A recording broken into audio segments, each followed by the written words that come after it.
possible. Don't let people tell you that it's not. All right, let's just move along and then we come back to it. Financial services reform, that's been the other buzzword of late.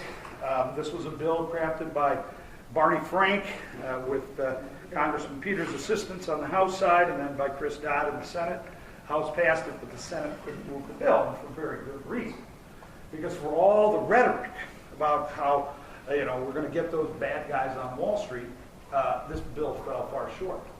Yeah, the truth is, all of us want to make the people who are responsible for some of the problems, whether it's the problems in Wall Street or the folks in the Gulf of Mexico who are part and parcel of this recent problem. Yeah, we want to hold people accountable who deserve to be held accountable.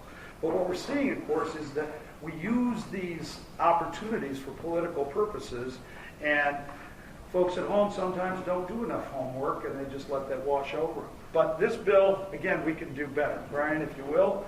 It says it's going to end taxpayer-funded bailouts.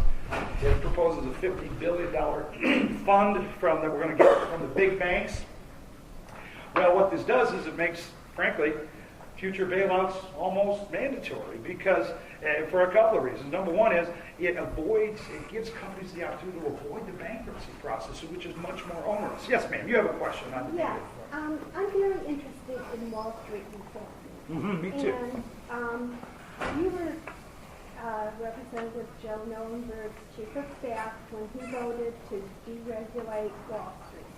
When he voted for Glass-Steagall, yes. And my question is, if you knew what was going to happen on Wall Street, because they had no regulation and they sort of just killed us all with our pension funds and what they did in the meltdown of 2008, would you support deregulation today if you knew what happened? Yeah, I think when you look at the Glass-Steagall reform that was passed in 1999, if my memory serves me correct, which basically allowed for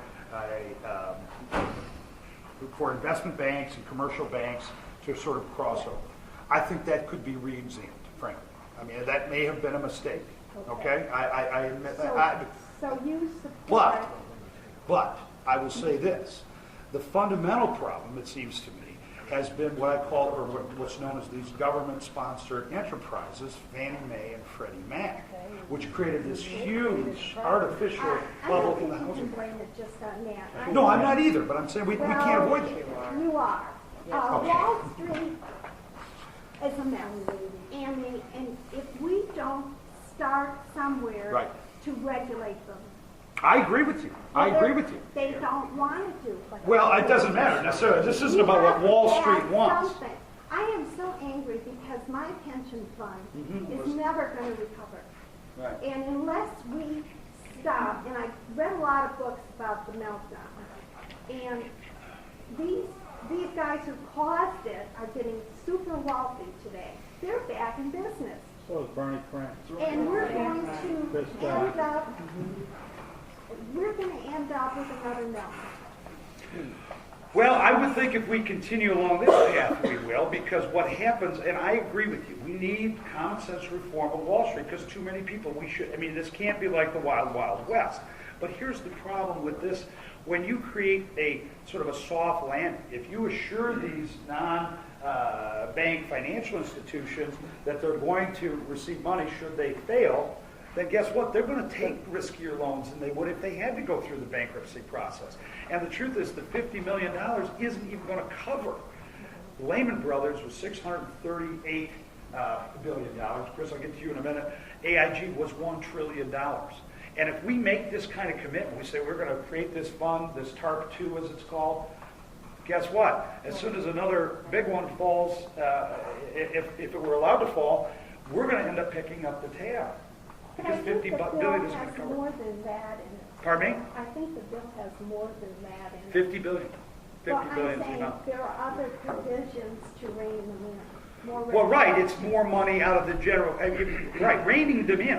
Look at it again. I believe that we can do things like creating exchanges for derivatives and credit default swaps, and we can regulate fairly, because, and here's what we have to do. In fact, this was something that was brought up, was to create a special part of the bankruptcy code, Chapter 11F, which deals directly with the the financial institutions, because we really don't have a mechanism to deal with this problem. But you know, when you just leave it to the regulators, as I pointed out, I mean, I don't know about you, but I just saw a story, it was a big story a couple weeks ago, where the guys at the Securities and Exchange Commission, that all the top leadership were fired a fine because they spent every day searching the internet for pornography, right during the heart of this crisis. So my concern is to say, just giving more discretionary authority to the federal government isn't going to solve the problem. Sometimes it makes it even worse. Do you want to?